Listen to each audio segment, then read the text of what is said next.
नमस्कार साथियों, एनालाइजर में आपका स्वागत है। अब हम एक नए अधिनियम की शुरुआत कर रहे हैं जिसका नाम है विधिक सेवा प्राधिकरण अधिनियम, जो कि 1987 में आया था।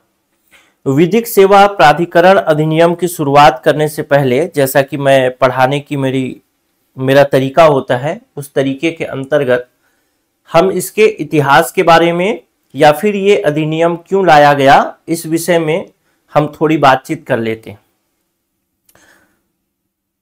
और बातचीत करने के दौरान हम लोग यहाँ पे तो ये समझने की कोशिश करेंगे ही कि ये अधिनियम क्यों लाया गया। जब हम अधिनियम को शुरुआत से पढ़ेंगे तो वहां पर इसको और डिटेल में समझेंगे।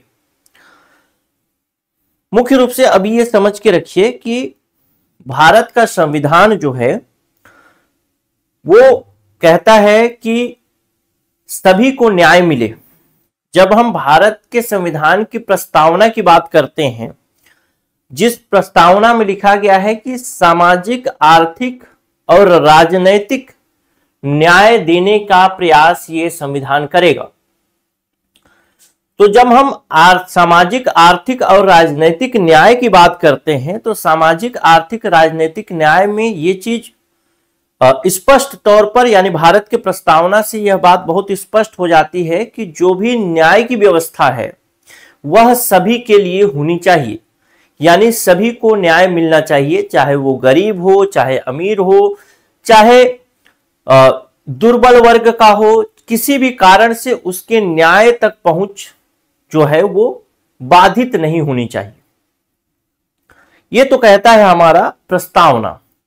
लेकिन जब हम भारत के संविधान को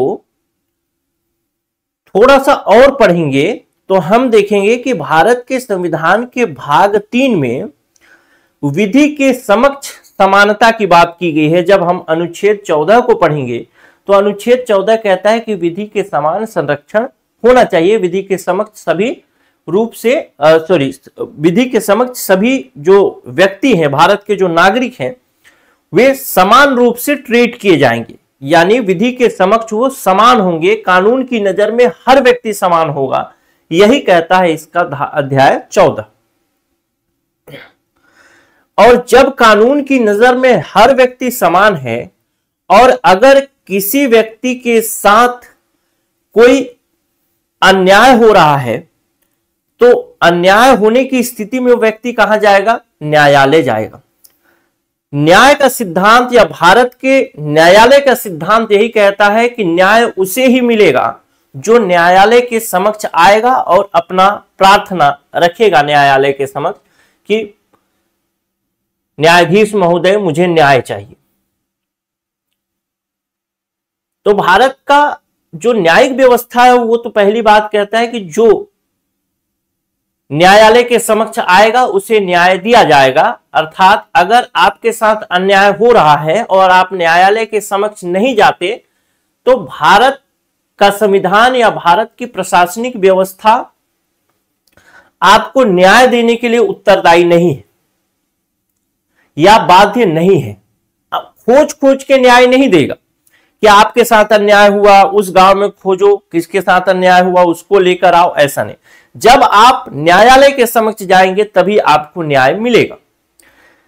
लेकिन भारत में बहुत सारे लोग हैं ऐसे जो कि गरीब हैं, जो दबे कुचले हैं, जिनको जानकारी ही नहीं है कि हमें न्याय मिल सकता है। वो तो न्यायालय के समक्ष जाएंगे ही नहीं, और जब न्यायालय के समक्ष नहीं जाएंगे तो फिर उन्हें न्याय मिलेगा ही नहीं। इसका मतलब न्यायालय होने का तो कोई फायदा ही नहीं हुआ जब बहुत सारे लोगों को न्याय ही नहीं मिल पाएगा। या फिर हम अनुच्छेद 21 की बात करें जो कि प्राण एवं दैहिक स्वतंत्रता की बात करता है, और आपके प्राण एवं दैहिक स्वतंत्रता को कोई छीन लेता है तो आप कहां जाएंगे? न्यायालय जाएंगे कि भाई हमें मौलिक अधिकार के तहत अनुच्छेद 21 में प्राण एवं दैहिक स्वतंत्रता मिला है, उस प्राण एवं दैहिक स्वतंत्रता को कोई छीन रहा है, हमारी उससे रक्षा करो। इसी के लिए तो आप न्यायालय जाते हैं। या अनुच्छेद 22 की बात करें जो कि कहता है कि कुछ परिस्थितियों में गिरफ्तारी से सुरक्षा मिलेगी आपको। तो जो भी आपके मौलिक अधिकार हैं वे सारे मौलिक अधिकार या फिर आपको जो भी कानूनी अधिकार मिले हुए हैं संविधान के द्वारा या सरकार के द्वारा, वे सारे व्यवस्थाएं या फिर सारे जो अधिकार हैं वो तभी आप अवेल कर पाएंगे, तभी आप प्राप्त कर पाएंगे जब आप न्यायालय जाएंगे। लेकिन अगर किसी कारणवश आप न्यायालय न जा पाए, जैसे आपके जमीन पर किसी ने कब्जा कर लिया, अब आप न्यायालय इस वजह से नहीं जा पा रहे कि आपके पास अगर न्यायालय जाएंगे तो वकील को पैसा देना पड़ेगा। वकील तो अपना फीस लेगा ही लेगा, लेकिन आपको फीस देने का पैसा ही नहीं है आपके पास, तो फिर आप तो न्याय से वंचित रह जाएंगे। इन्हीं सभी समस्याओं के समाधान के लिए हम पढ़ेंगे विधिक सेवा प्राधिकरण अधिनियम। यानी विधिक सेवा प्राधिकरण अधिनियम क्या है? तो यह अधिनियम उन लोगों के लिए काम करेगा जो निर्धन हैं, जो गरीब हैं, या जो दुर्बल वर्ग से आते हैं, जो कि न्यायालय तक ही पहुंच अपनी नहीं बना पा रहे। तो न्यायालय तक पहुंच बनाने में जो बाधा बनती है, न्यायालय तक पहुंचने में जो बाधा बनती है, उन बाधाओं को दूर करने का प्रयास करेगा विधिक सेवा प्राधिकरण। अब विधिक सेवा प्राधिकरण जो है वह क्या अचानक से आया हुआ चीज था या इसके पीछे कुछ कहानी है? तो इसके पीछे की कहानी को अगर हम थोड़ा सा पढ़ना चाहें या फिर जानना चाहें, या आपके एग्जाम के पॉइंट ऑफ व्यू से भी महत्वपूर्ण हो सकता है, या पूरे अधिनियम को आप एक कंसेप्ट के रूप में समझना चाहें तो भी महत्वपूर्ण हो सकता है। तो विधिक सेवा प्राधिकरण या इस प्रकार से जो कानूनी सहायता, गरीबों को कानूनी सहायता, निर्धनों को कानूनी सहायता देने की जो बात की शुरुआत होती है वो होती है फ्रांस से। फ्रांस में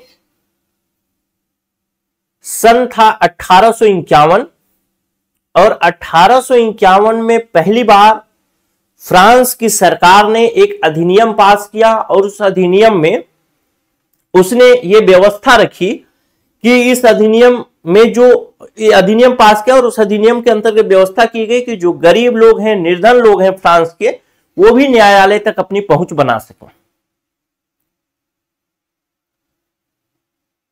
तो 1851 जो कि पहला डेट या तिथि जो कि फ्रांस से शुरू होता है, एक महत्वपूर्ण मुद्दा था। उसके बाद थोड़ा सा आगे बढ़ेंगे तो दूसरा जो देश था इस प्रकार से सेवाओं को लागू करने वाला या गरीबों को सेवा देने वाला, विधिक सेवा देने वाला, विधिक सेवा मतलब कानूनी सेवा, कानूनी सहायता, जिसको जानकारी नहीं है उसको बताना कि अब आगे तुम कौन सा स्टेप ले सकते हो कानूनी तरीके से, या फिर जिनके पास पैसा नहीं है तो उनको वकील की उपलब्धता कराना। ऐसा एक माहौल बनाना जिस माहौल के साथ ऐसी जागरूकता की व्यवस्था बनाना जिस जागरूकता के साथ सभी लोग न्याय तक पहुंच बना सके। दूसरा जो 1944 का जो समय था, जब 1944 के समय में ब्रिटेन में उस समय वहां के लॉर्ड चांसलर हुआ करते थे विस्काउंट साइमन उनका पूरा नाम था। 1944 के समय विस्काउंट साइमन ने कहा कि हम इंग्लैंड के और वेल्स के जो गरीब लोग हैं उन गरीब लोगों को निःशुल्क कानूनी सहायता देना चाहते हैं,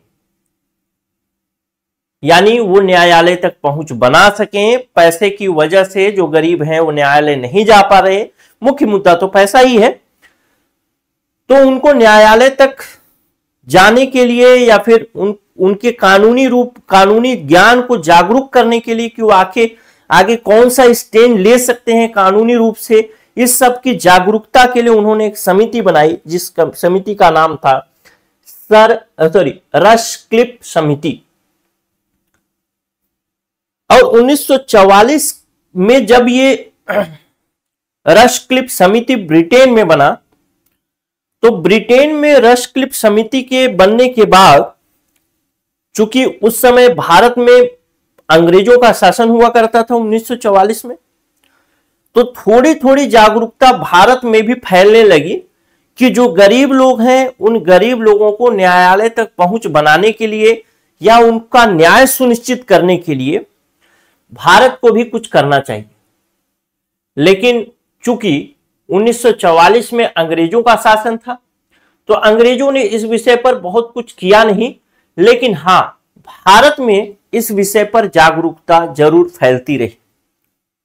1947 में हमारा देश आजाद हो गया और 1950 के आसपास हमारा जो संविधान था, 1950 में 26 जनवरी 1950 को हमारा संविधान लागू हो गया पूर्ण रूप से। जब हमारा संविधान पूर्ण रूप से लागू हो गया तो हमारे भारत में कानून के लिए कानून मंत्री बने या फिर विधि आयोग की स्थापना हुई, लॉ कमीशन आदि की स्थापना हुई और कानून मंत्री जो थे और जो विधि आयोग थे उसके सारे सदस्य आपस में मीटिंग किया करते थे। सन था 1952, यानी जो गणतंत्र लागू हुआ 1950 उसके मात्र 2 साल बाद 1952 में एक कानून मंत्री और जो विधि आयोग था उस विधि आयोग के सदस्यों का एक मीटिंग होता है और उसमें एक बात कही जाती है कि ठीक है भारत तो आजाद हो गया, लेकिन भारत की आजादी तो तभी मायने रखेगी जब जो अधिकार भारत के लोगों को दिए गए हैं भारतीय संविधान द्वारा या सरकार द्वारा वो अधिकार उनको मिले, और अगर उन अधिकारों को कोई छीनता है तो भारत का नागरिक न्यायालय का दरवाजा खटखटा सके। लेकिन बाधा वहीं पे अटकी हुई थी कि न्यायालय जाने के लिए पैसा चाहिए, न्यायालय जाने के लिए जागरूकता चाहिए। लेकिन ध्यान देने वाली बात यह है कि 1952 में पहली बार कानून मंत्री और जो विधि आयोग था उसके सदस्यों ने मिलजुल कर इस पर ध्यान देना शुरू किया। 1952 से 8 साल आगे बढ़े, समय आ गया 1960 और 1960 में भारत सरकार ने एक गाइडलाइन जारी किया और उस गाइडलाइन में बताया कि जो कानूनी सहायता वाली योजनाएं हैं वो कानूनी सहायता वाली योजनाएं कैसे चलेंगी, क्या चलेंगी, किस प्रकार से व्यक्ति कानूनी सहायता प्राप्त कर सकता है। लेकिन ये सब चीजें एक बहुत कच्ची तरीके से चल रही थी। अभी भी 1960 तक बहुत कच्चे तरीके से चल रहा था। 1960 के बाद चीजें आगे बढ़ती गई 1960 के बाद अगर आप थोड़ा सा आगे बढ़ेंगे तो पहुंच जाइए 1970 में, और जब आप 1970 में पहुंचेंगे तो 1970 में उस समय सुप्रीम कोर्ट के एक न्यायाधीश हुआ करते थे जिनका नाम था P.N. भगवती। और P.N. भगवती का कहना था कि भारत के हर व्यक्ति को न्याय मिलना चाहिए, और P.N. भगवती ने सबसे पहली बार एक कंसेप्ट दिया जिसको कहा गया PIL, पब्लिक इंटरेस्ट लिटिगेशन। मतलब भगवती का कहना था कि अगर आप सुप्रीम कोर्ट नहीं आ सकते, आप हाई कोर्ट नहीं जा सकते, न्यायालय नहीं जा सकते, तो आप एक काम करिए, कुछ खर्च मत करिए, 50 पैसे का खर्च करिए। उस समय 50 पैसे में क्या मिलता था, तो 50 पैसे में P.N. भगवती ने बताया कि 50 पैसे का खर्च करिए, 50 पैसे में आप एक मुझे पत्र लिख दीजिए, सुप्रीम कोर्ट को एक पत्र लिख दीजिए। आपके एक पत्र लिख देने मात्र से ही आपके मामले की सुनवाई सुप्रीम कोर्ट करेगा। और अगर जो व्यथित व्यक्ति है यानी जिसको समस्या है वो पत्र नहीं लिख पाता तो उसके बिहाफ पर कोई अन्य व्यक्ति भी पत्र लिख देगा तो भी सुप्रीम कोर्ट उसकी सुनवाई करेगा। इसी को कहा इन्होंने PIL, पब्लिक इंटरेस्ट लिटिगेशन। यानी किसी दूसरे के लिए भी आप पत्र लिख सकते हैं और सुप्रीम कोर्ट उसकी सुनवाई करेगा। अब इन्होंने इस प्रकार की जब व्यवस्था की तो कई PIL दाखिल हुए और जितने पीआईएल दाखिल हुए उसमें से जितने भी पीआईएल दाखिल हुए, पब्लिक इंटरेस्ट लिटिगेशन आए, इन पीआईएल में से अधिकतर जो पीआईएल थे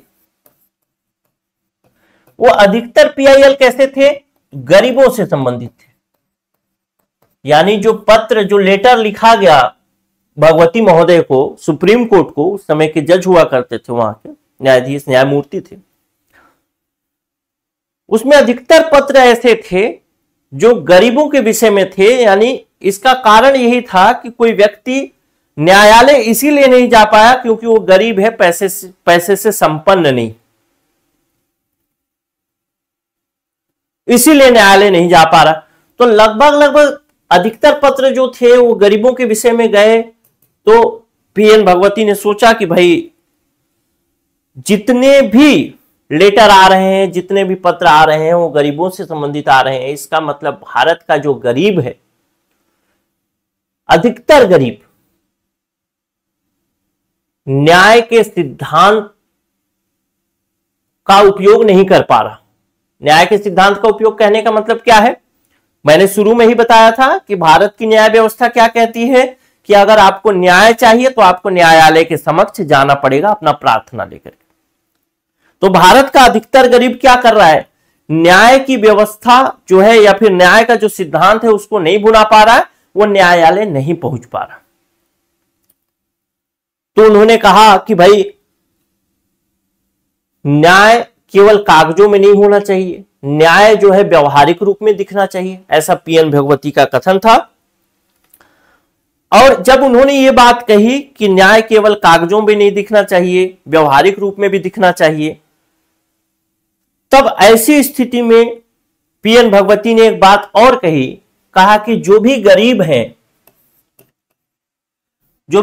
भारत के, गरीब या वंचित हैं, जो कि न्यायालय तक किसी भी कारण से नहीं पहुंच पा रहे, उनको विधिक सहायता उपलब्ध कराया जाना चाहिए। अब विधिक सहायता कैसा होगा? विधिक सहायता मतलब कानूनी सहायता। कानूनी सहायता में चाहे तो सलाह हो, चाहे तो उनकी तरफ से अगर वो लड़ नहीं पा रहे हैं तो वकील देना हो, ये सब चीजें पीएन भगवती ने बातें कही उसमें कि विधिक सहायता उनको मिलना चाहिए। अब जब पीएन भगवती ने बात कह दी कि विधिक सहायता मिलना चाहिए, ये था 1970। और मैंने आपको बताया अभी आगे क्लास में, अभी थोड़ा पहले ही बताया कि 1952 में सबसे पहली बार भारत सरकार ने इस पर ध्यान दिया। जो कानून मंत्री थे या फिर विधि आयोग के सदस्य जो थे वो मिले और उन्होंने ध्यान दिया कि भाई जो गरीब वंचित लोग हैं उनका भी न्याय पर अधिकार होना चाहिए, उनको भी न्याय मिलना चाहिए। फिर 1960 आया तो इन्होंने एक योजना बनाई, कानूनी सहायता योजना के लिए गाइडलाइन जारी किया, निर्देश जारी किए। फिर 1970 के दशक में पीएन भगवती का यह निर्णय आ जाता है, पीआईएल सुना उन्होंने और कहा कि नहीं, गरीब और वंचित लोगों को विधिक सहायता मिलना चाहिए। जब ये सब बातें चल रही थी तो गवर्नमेंट इस पर सोच विचार भी लंबे समय से कर रही थी। जैसा कि मैंने बताया कि 1952 से ही इस पर विचार चला। फिर 1960 में एक महत्वपूर्ण परिवर्तन हुआ या फिर महत्वपूर्ण हुआ बात, जो कि विधिक सहायता के लिए गाइडलाइन की बात कही गई, कानूनी सहायता योजनाओं के लिए जो दिशा निर्देश जारी किए गए।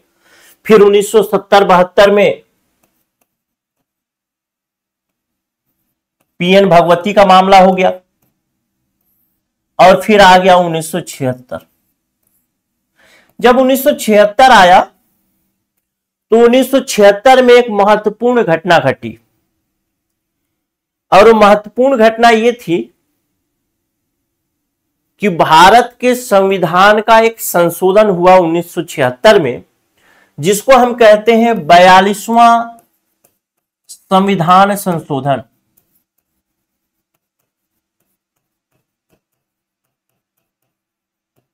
जिसको क्या कहते हैं हम? 42वां संविधान संशोधन 1976 में हुआ। और 1976 में जब 42वां संविधान संशोधन हुआ तो भारत के संविधान में नीति निर्देशक वाले भाग में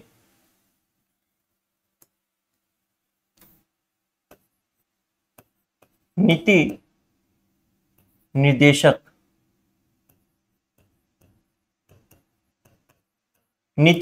जिसको अंग्रेजी में आप बोलते हैं DPSP, directive principle of state policy.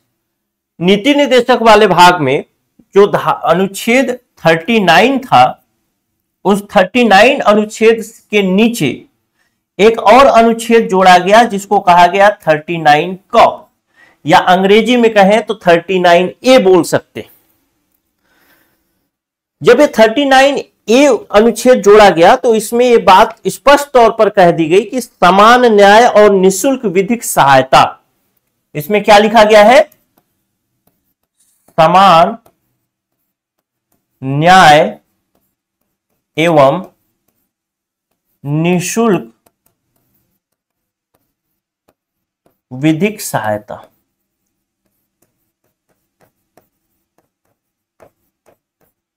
ठीक, कि भारत नीति निर्देशक कैसा चीज है। नीति निर्देशक बताता है कि जो सरकार है उसको चलना कैसे है। जब सरकार के पास पैसे हो जाएंगे, सरकार के पास संसाधन हो जाएगी, सरकार के पास व्यवस्था हो जाएगी, तो सरकार वैसी चीजों को अधिकार के रूप में दे देगी। जैसे समान न्याय और निःशुल्क विधिक सहायता की बात की गई, तो जरूरी नहीं कि डीपीएसपी में यानी नीति निर्देशक में जोड़ दिया गया तो अभी तुरंत ही सभी को देना है, लेकिन सरकार के पास जैसा संसाधन होगा उस संसाधन के हिसाब से सरकार कोशिश करेगी कि लोगों को निःशुल्क न्याय मिले, मतलब समान न्याय मिले और निःशुल्क विधिक सहायता मिले।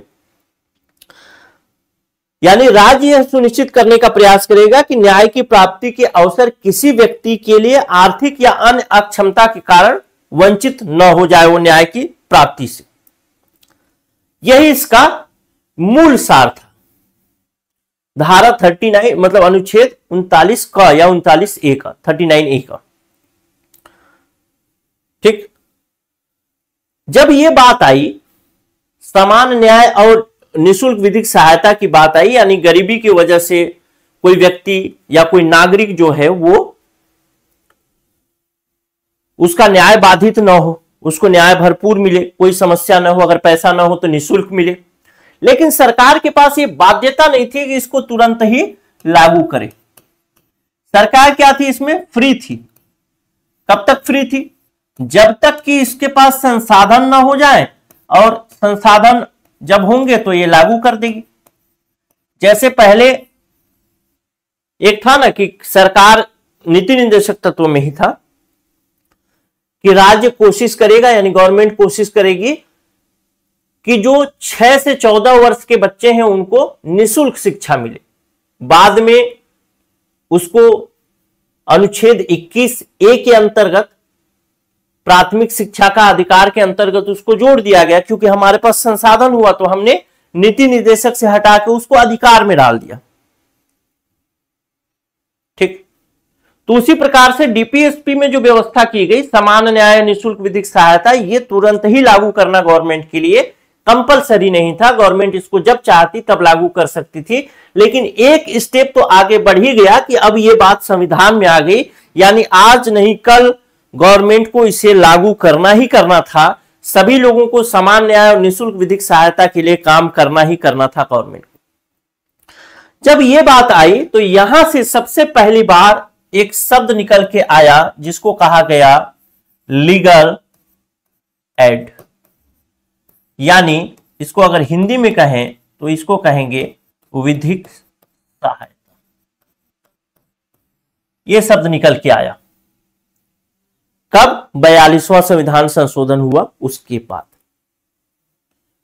अब इससे पहले की कहानी जो है वो तो आपको पता ही है कि पीएन भगवती कई बार विधिक सहायता की बात कर रहे थे, लेकिन ये सुप्रीम कोर्ट के निर्णय आदि में आता था, संविधान में कहीं पर नहीं था। तो संविधान में कब लागू होता है, कब शामिल होता है? 1976 में जब 42वां संविधान संशोधन हो जाता है तब ये लागू हो जाता है, तब ये पहली बार भारत के संविधान में आता है। जब भारत के संविधान में आ गया 1976 में, तो अब इसको फिर आगे बढ़ाने वाली बात थी। और ये निर्णय जब पीएन भगवती के आए थे सुप्रीम कोर्ट से, उसके बाद कई जजों ने ऐसे ही निर्णय दिए। ठीक, जैसे वी आर कृष्णा अय्यर उस समय के जज थे, उनके भी ऐसे निर्णय आए कि विधिक सहायता मिलना चाहिए, जो गरीब वंचित है वो न्याय के सिद्धांत से अलग नहीं होना चाहिए, उसको न्याय मिलना ही चाहिए, मिलना ही चाहिए। वी आर कृष्णा अय्यर, ये भी नाम थोड़ा याद रख सकते हैं। तो ये तो था 1976 का मामला। 1976 तक विधिक सहायता जो था वो भारतीय संविधान के शब्दावली में धारा 30 अनुच्छेद 39A के अंतर्गत शामिल कर लिया गया। उसके बाद कहानी और आगे बढ़ी, कहानी और आगे बढ़ती है और आता है 26 सितंबर 1980। सरकार, ध्यान रखिएगा, सरकार पीछे में चुप नहीं है, सरकार इस पर काम कर रही है। सरकार सोच रही है कि भाई विधिक सहायता शब्द आया है तो उस विधिक सहायता को किस प्रकार से लोगों को दिया जाए। और 26 सितंबर 1980 को एक कमिटी का गठन करती है सरकार, जिसको कहा जाता है CILAS। अगर आप इसका फुल फॉर्म पढ़ेंगे तो committee for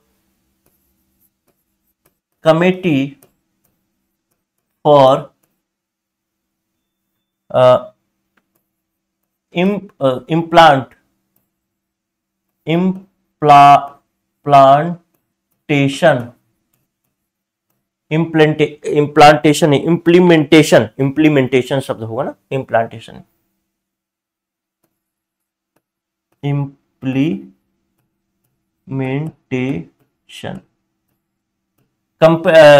committee for implementation legal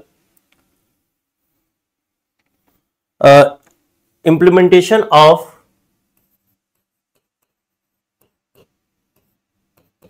legal and legal aids and scheme, legal aids मतलब ए वाला एड्स ना, एड्स एंड स्कीम। ठीक, यानी 26 सितंबर 1980 को एक कमेटी गठित किया गया और इस कमेटी का नाम था committee for implementation of legal aids and scheme. यानी कहना यह चाहता था कि जो लीगल एड्स वाली स्कीम्स हैं, यानी विधिक सहायता वाली जो बात है, इसको किस प्रकार से लागू किया जाए, कैसे लागू किया जाए इसको। जाहिर सी बात है, पीएन भगवती 1970 के दशक में बहुत सारे 1970-72 में बहुत सारे पीआईएल पर विचार कर चुके थे और विधिक सहायता के विषय में बहुत बात कर चुके थे पीएन भगवती। अब पीएन भगवती को काफी अनुभव हो चुका था, लेकिन पीएन भगवती वहां से सुप्रीम कोर्ट से रिटायर भी हो चुके थे। तो रिटायर हो चुके थे, सरकार के पास अच्छा मौका था, उसने ये जो कमिटी बनाई, इस कमिटी का अध्यक्ष बना दिया किसको,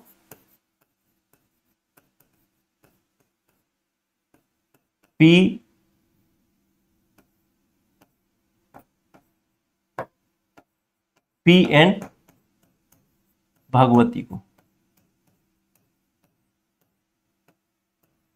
बोला कि आप ही इसके अध्यक्ष बन जाइए भैया, आप ही ने इसकी बातचीत शुरू की है भारत में। मतलब पहले भी बातचीत चल रहा था, लेकिन न्यायालय सुप्रीम कोर्ट के माध्यम से बात आती है तो फिर थोड़ा उसका वजन रहता है। तो सुप्रीम कोर्ट के बात की तरफ से आप ही ने इसकी बातचीत शुरू की है, तो आप ही इसके अध्यक्ष बन जाइए। और इसके अध्यक्ष बन गए पीएन भगवती। 26 सितंबर 1980 को यह समिति बन जाती है। जब समिति बन गई 26 सितंबर 1980 को, तो बनने के बाद इस समिति को यह देखना था कि भाई जो लीगल एड्स हैं, यानी विधिक सहायता जो है, उन विधिक सहायता को किस प्रकार से भारत में लागू करना चाहिए, या फिर किस प्रकार से उसको लागू किया जाए कि सबके लिए न्याय जो है वो सुनिश्चित हो सके। ये बात हो गई। तो पीएन भगवती इसके अध्यक्ष बन गए और अध्यक्ष बनने के बाद इन्होंने पूरा जांच पड़ताल देखा और फिर कुछ क्या कर दी, कहा कि किस प्रकार से लागू किया जाना चाहिए। तो इन्होंने कहा कि हम कुछ सिफारिश कर रहे हैं, यानी कुछ रिकमेंडेशन दे रहे हैं। उस रिकमेंडेशन को आप अगर लागू करेंगे तो ये जो विधिक सहायता वाला जो मामला है वो आपका निपट सकता है। आप मतलब भारत में विधिक सहायता को आप इम्प्लांट कर सकते हैं, implementation of legal aids and scheme, इसको आप भारत में इंप्लीमेंट कर सकते हैं। विधिक सहायता को, निःशुल्क विधिक सहायता कैसे मिलनी चाहिए, क्या मिलनी चाहिए। और इन्होंने मुख्य रूप से अगर कहें तो 2 रिकमेंडेशन महत्वपूर्ण दिया, जिन 2 रिकमेंडेशन के आधार पर यह चीज आगे बढ़ेगी और विधिक सेवा प्राधिकरण अधिनियम 1987 आएगा। पहला रिकमेंडेशन दिया, कहा कि प्रत्येक राज्य को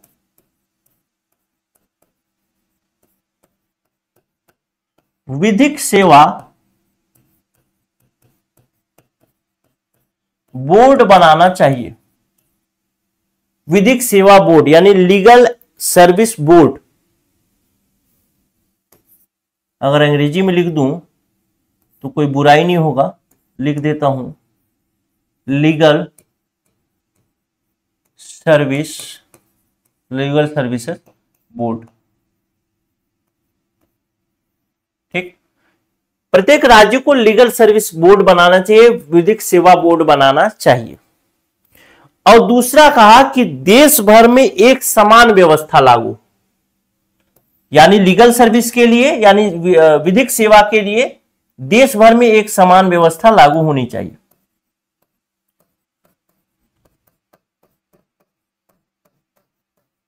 समान व्यवस्था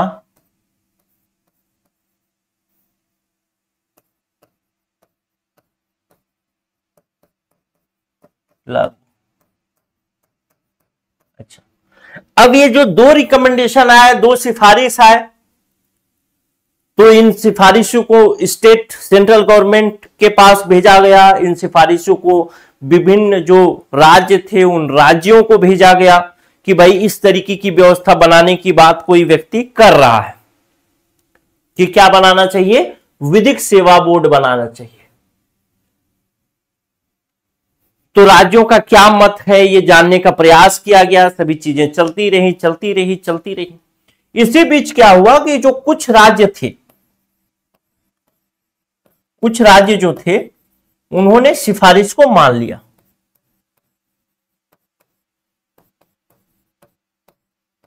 सिफारिश मान ली। अब कुछ राज्य सिफारिश मान ली, मतलब क्या हुआ, उन्होंने अपने राज्य में विधिक सेवा बोर्ड बना दिया।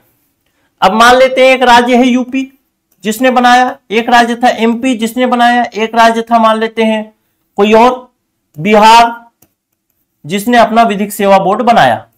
अब जब इन्होंने अपना विधिक सेवा बोर्ड बनाया, यानी अपने जो विधानसभा थे उसमें नियम पास कराए, अपना बनाया, तो पता चला यूपी में विधिक सेवा बोर्ड का जो अध्यक्ष है उसकी मैक्सिमम आयु 65 वर्ष होनी चाहिए और एमपी में होनी चाहिए 60 वर्ष, क्योंकि ये लोग अपने अपने तरीके से बनाए।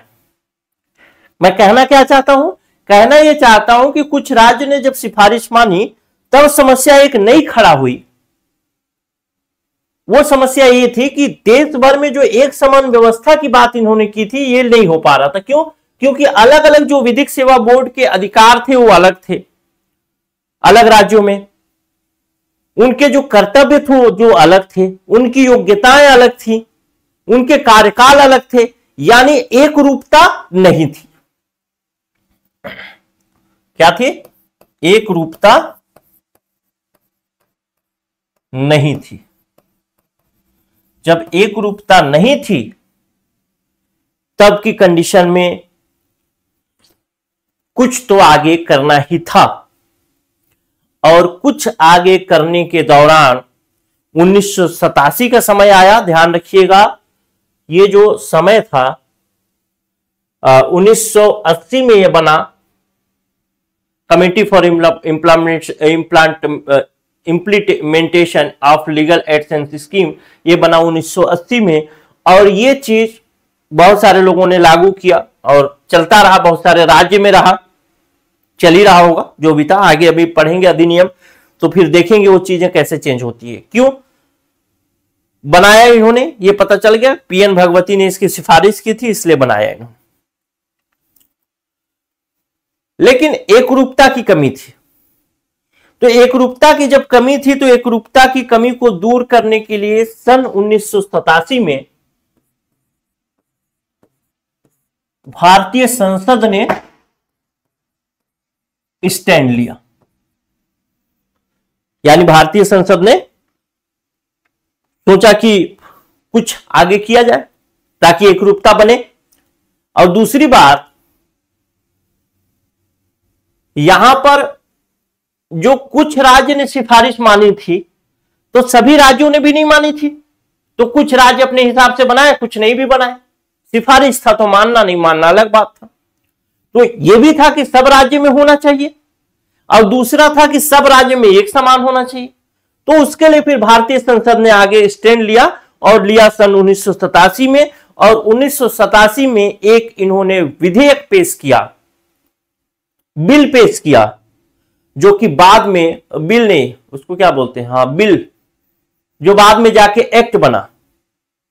बिल को क्या बोलते हैं, विधेयक, बिल, हाँ विधेयक पेश किया जिसको बिल बोला जाता है और अधिनियम को एक्ट बोला जाता है। तो 1987 में एक बिल पेश किया जिस बिल का नाम था विधिक सेवा प्राधिकार बिल 1987। विधिक सेवा प्राधिकार बिल, यानी बिल को लिख देता हूं मैं विधेयक 1987। यह बिल रखा गया भारतीय संसद में और भारतीय संसद ने इसे 11 अक्टूबर 1987 को पारित कर दिया।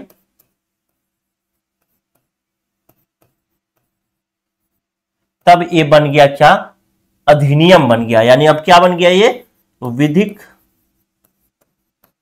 सेवा प्राधिकरण अधिनियम 1987। बिल यानी विधेयक और अधिनियम में क्या फर्क है, तो ध्यान देने वाली बात है, जब इस संसद में पास, संसद से पास हो जाता है तब वह अधिनियम बन जाता है, उससे पहले वो बिल रहता है। ठीक, उससे पहले वो विधेयक रहता है। विधेयक को ही अंग्रेजी में क्या बोला जाता है, बिल बोला जाता है, और अधिनियम को अंग्रेजी में बोला जाता है एक्ट। तो बिल एक्ट कैसे बनता है, जब संसद उसे पारित कर देती है। और संसद कहने का मतलब क्या है, यहाँ पे संसद कहने का सामान्य सा मतलब है, संसद में 3 भाग है, लोकसभा, राज्यसभा और राष्ट्रपति। यानी राष्ट्रपति के हस्ताक्षर कब हुए इसमें, अगर आपसे पूछे तो एक सामान्य सा उत्तर होना चाहिए कि अंतिम रूप से जो पास होता है वो कौन करता है, राष्ट्रपति। राष्ट्रपति अंतिम रूप से हस्ताक्षर करता है और वो फिर तुरंत एक्ट बन जाता है। तो 11 अक्टूबर 1987 को राष्ट्रपति ने इस पर हस्ताक्षर किए थे।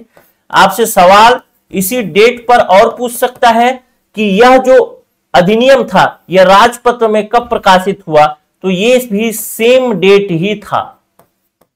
यानी राजपत्र यानी गजट में भी सेम डे 11 अक्टूबर 1987 को आया, मतलब प्रकाशित हुआ, और इसी दिन राष्ट्रपति ने भी मंजूरी दी थी। लेकिन अब ध्यान रखने वाली बात है कि इस दिन तो ये बिल बन करके तैयार हो गया, अधिनियम बन करके, मतलब बिल नहीं, अधिनियम एक्ट बन करके तैयार हो गया, लेकिन इसको लागू होने होते होते लगभग 8 सालों का समय लग गया। 8 साल बाद ये लागू हुआ। कैसे लागू हुआ, क्या हुआ, उस सब की कहानी हम अगले वीडियो में बातचीत करेंगे। यहां तक आपको एक चीज तो समझ में आ ही गई होगी कि ये जो बिल लाया गया, ये जो प्राधिकरण अधिनियम 1987 वाला है, विधिक सेवा प्राधिकरण अधिनियम, ये क्यों लाया गया, ताकि गरीब भी न्याय पा सके, जो वंचित वर्ग है वो भी न्याय पा सके। इसकी कहानी कैसे चली आपसे पीएन भगवती के बारे में पूछ सकता है, आपसे यह भी पूछ सकता है कि विश्व में पहली बार इस प्रकार से कानूनी सहायता के लिए किस देश ने प्रावधान किया, तो आपको याद रखना है 1851 में फ्रांस। फिर ब्रिटेन 1944, ब्रिटेन वाला नहीं पूछेगा लेकिन पहला वाला आपसे पूछ सकता है। पीएन भगवती का क्या रोल था वो भी आप ध्यान रखेंगे कि इसने क्या क्या काम किया, कैसे किया। ये सब चीजें तो एक कहानी है, बस आप इसमें बहुत ज्यादा याद नहीं रखना है, बस आपको ये डेट याद कर लीजिएगा, ध्यान रखना होगा 26 सितंबर।